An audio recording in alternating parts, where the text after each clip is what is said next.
बच्चों, K. N.. Maurya classes में आप लोगों का स्वागत है। आज हम लोग क्लास 11 के इस वीडियो में एंजियोस्पर्म का क्लासिफिकेशन जो पढ़ रहे थे उसका last part classification of angiosperm में तीसरी जो पद्धति थी फाइलोजेनेटिक सिस्टम ऑफ क्लासिफिकेशन, वर्गीकरण की जातीय वृत्तीय पद्धति फाइलोजेनेटिक रिलेशनशिप विकासीय संबंध के आधार पर किस तरह से वर्गीकरण किया गया है। इसमें 3 वैज्ञानिकों ने भाग लिया है। एंगलर और प्रांटल की पद्धति, हचिनसन की पद्धति और ए.एल. टक्टाजान, 3 वैज्ञानिकों का रोल है फाइलोजेनेटिक सिस्टम ऑफ क्लासिफिकेशन में। तो आइए चलते हैं। सबसे पहले हम लोग एंगलर और प्रांटल की पद्धति पढ़ेंगे। तो आइए चलें। फाइलोजेनेटिक सिस्टम ऑफ क्लासिफिकेशन, वर्गीकरण की जात वित्तीय पद्धति। इसमें इस वर्गीकरण का जो आधार अपनाया गया है वैज्ञानिकों ने विकास एवं जनन गुणों के आधार पर किया है। का आधार पौधों के विकास एवं जनन गुणों के आधार पर यह वर्गीकरण किया गया है। Development on the basis of development and reproductive characters, जनन लक्षणों या गुणों के आधार पर वर्गीकरण किया गया है। 3 वैज्ञानिक आते हैं, एंगलर और प्रांटल की पद्धति, हचिनसन की पद्धति और ए.एल. टक्टाजान की पद्धति। तो आइए हम लोग एक एक करके पढ़ेंगे। तो सबसे पहला system of Engler and Prantl की पद्धति क्या है। एंगलर और प्रांटल 2 वैज्ञानिक जो हैं अपनी बुक, इन्होंने अपनी एक बुक लिखी थी जिस बुक का नाम है डाइनेचुरलिन प्लांजिन फेमिलिन। डाइनेचुरलिन फेमिलिन प्लांजिन नामक बुक ने 1887 से 1970 में प्रकाशित हुई और ये 23 भागों में लिखी गई। एंगलर और प्रांटल की बुक जो है कितने भागों में? 23 भागों में लिखी गई। अकॉर्डिंग टू दिस, इसके अनुसार सीडेड प्लांट बीजीय पौधे को डिवाइडेड इनटू फॉलोइंग। बीजीय पौधे आर स्पर्मेटोफाइटा, सीडेड प्लांट बीजीय पौधे आर स्पर्मेटोफाइटा और एंजियोस्पर्म को निम्न प्रकार से विभाजित किया गया है। ये बुक बच्चों 23 भागों में प्रकाशित हुई। इसमें सीडेड प्लांट और फाइंड्रोगेम्स पुष्पी पौधे को मुख्य रूप से 3 भागों में बांटा गया। मोनोकाटिलिडनी, एक बीजपत्री, डाइकोटिलिडन्स, द्विबीजपत्री और जिम्नोस्पर्मी 3 भागों में विभाजित किया गया। एक बीजपत्री, द्विबीजपत्री और जिम्नोस्पर्म। अब इसमें मोनोकाटिलिडनी का तो कोई वर्गीकरण नहीं किया गया, लेकिन डाइकोटिलिडनी को पुनः 2 सीरीजों में बांटा गया। कितने सीरीजों में? 2 सीरीजों में बांटा गया। पहला है आर्किक्लेमाइडी।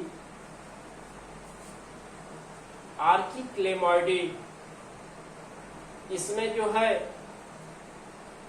फ्लावर के जो पेटल्स होते हैं, दल अलग अलग होते हैं, अर्थात पॉलीपेटलस पृथक दली अवस्था पाई जाती है। Petals are free to each other, do not connected to each other, एक दूसरे से अलग अलग होते हैं, जुड़े नहीं होते हैं।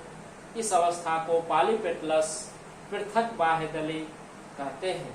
और इसमें इन्होंने 30 आर्डरों में विभक्त किया इसको। कितने आर्डरों में? 30 आर्डरों में विभक्त किया।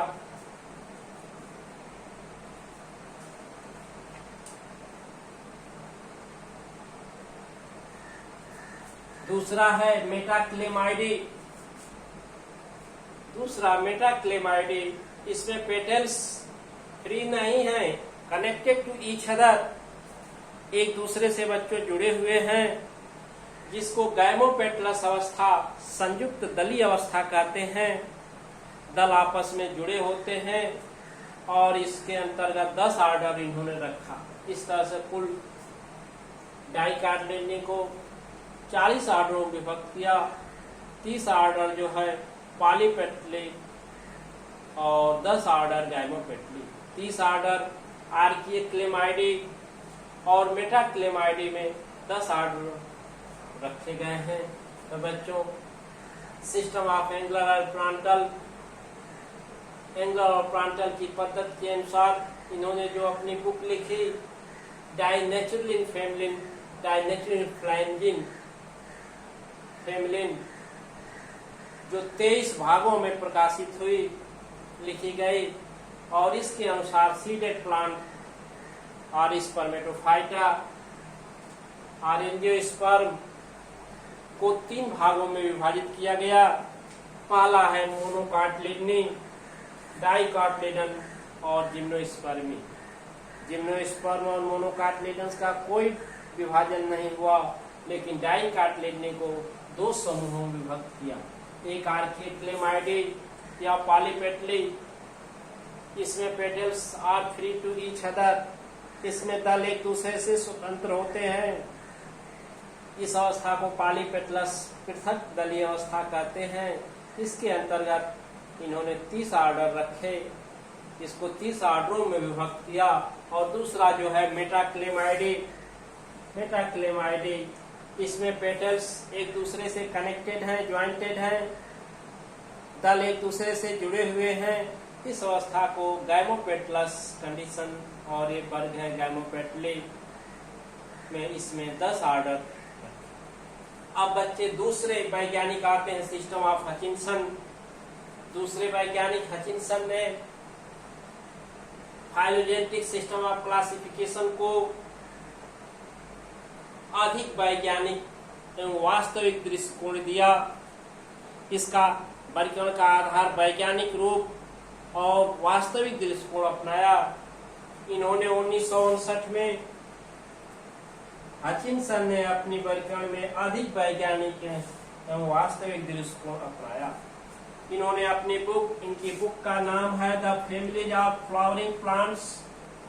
बुक याद रखेंगे, the families of flowering plant. इनकी बुक है the families of flowering plant को इन्होंने 2 भागों में प्रकाशित किया। 1926 में वॉल्यूम 1 प्रकाशित हुई, जो द्विबीजपत्री डाइकार्टिलेडन्स, तथा 1934 में वॉल्यूम 2 प्रकाशित हुई, मोनोकार्टिलेडनी, एक बीजपत्री। 2 भागों में, 2 वॉल्यूम में, 2 खंडों में विभाजित हुई, वॉल्यूम 1 और वॉल्यूम 2। वॉल्यूम 1 1936 में जो डाइकार्टिलेडन्स, तथा वॉल्यूम 2 1934 में जो मोनोकार्टिलेडन में प्रकाशित किया गया, जिनमें इन बुकों में इन्होंने एंजियोस्पर्म के कुल 411 कुलों को 411 कुलों में विभाजित किया। कुल टोटल जो है 411 कुलों में विभाजित किया है, और जो निम्न प्रकार से है, डाइकार्टिलेडनी और मोनोकार्टिलेडनी 2 ही इसदों ने रीजन दिया। पहला डाइकार्टिलेडनी में 2 डिवीजन बनाया इन्होंने। द्विबीजपत्री पौधों में डाइकार्टिलेडनी में 2 डिवीजन बनाया। पहला डिवीजन जो है डिवीजन 1 लिग्नोसे थे, लिग्नोसे, और इसमें 246 कुलों का उल्लेख किया गया है। हचिंसन के द्वारा डाइकार्टिलेडनी को 2 डिवीजनों में विभक्त किया गया। फर्स्ट डिवीजन लिग्नोसे, जिसमें 246 कुल उल्लेख किए गए हैं। सेकेंड डिवीजन जो है हर्बेसे, जिसमें 96 कुल रखे गए हैं।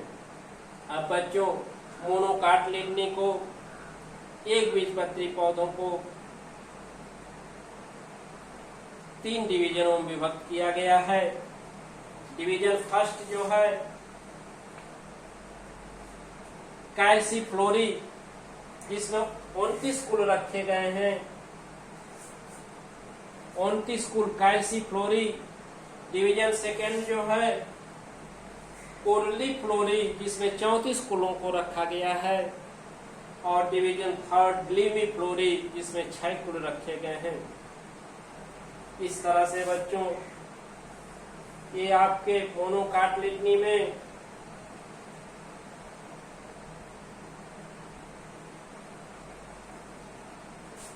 कुल 69 कुल हो गए, 69 कुल। कैल्सीफ्लोरी में 29, कोरलीफ्लोरी में 34 और ग्लीमीफ्लोरी में 6। और यहाँ पर आपका 246 और 96 कुल, और ये 69 69, तो 96, इसमें से 4 तो 100 346 यहाँ जोड़ देंगे। 6 6 12, 9 4 13 1 14, 342 कुल यहाँ हो गए और 69 कुल यहाँ हैं बच्चों। कुल मिलाकर के इसमें 411 हो जा रहे हैं। देखिए कितने, 411। इसको जोड़ेंगे 69 और 342, कुल कितने हैं, 411। और हचिंसन ने अपने सिस्टम में 411 कुलों का विभाजन किया था, 411 फैमिली नहीं थी। इस तरह से बच्चों हचिंसन की पद्धति के कुछ निम्न प्रकार बिंदुवत हैं परिकरण के। जैसे इन्होंने बताया कि पौधे के सभी अंगों का विकास एक ही साथ नहीं हो सकता। कुछ अंगों का विकास हो रहा होता है, तो कुछ अंगों का विकास रुका होता है, स्थिर होता है, तथा कुछ अंगों का ह्रास होता है। दूसरा इन्होंने कहा कि बहुवर्षीय पौधे जो हैं 1 वर्षीय और 2 वर्षीय से पुराने हैं आते हैं। इसके अंतर्गत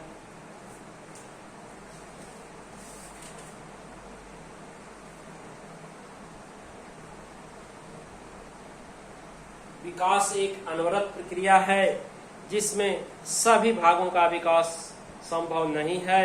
कुछ का विकास होता है, कुछ अंगों का ह्रास होता है। इसके अंतर्गत इन्होंने बताया कि जो एक व्यास समित जाइगोमॉर्फिक हैं वो एक्टिनोमॉर्फिक से कम विकसित हैं, अर्थात एक्टिनोमॉर्फिक काफी विकसित है। इसी तरह से इन्होंने अंडकों जायांग में सुपीरियर ओवरी और इन्फीरियर ओवरी की बात कही। सुपीरियर ओवरी के तुलना में इन्फीरियर ओवरी वाले फ्लावर कम विकसित हैं या पुराने हैं। इसी के साथ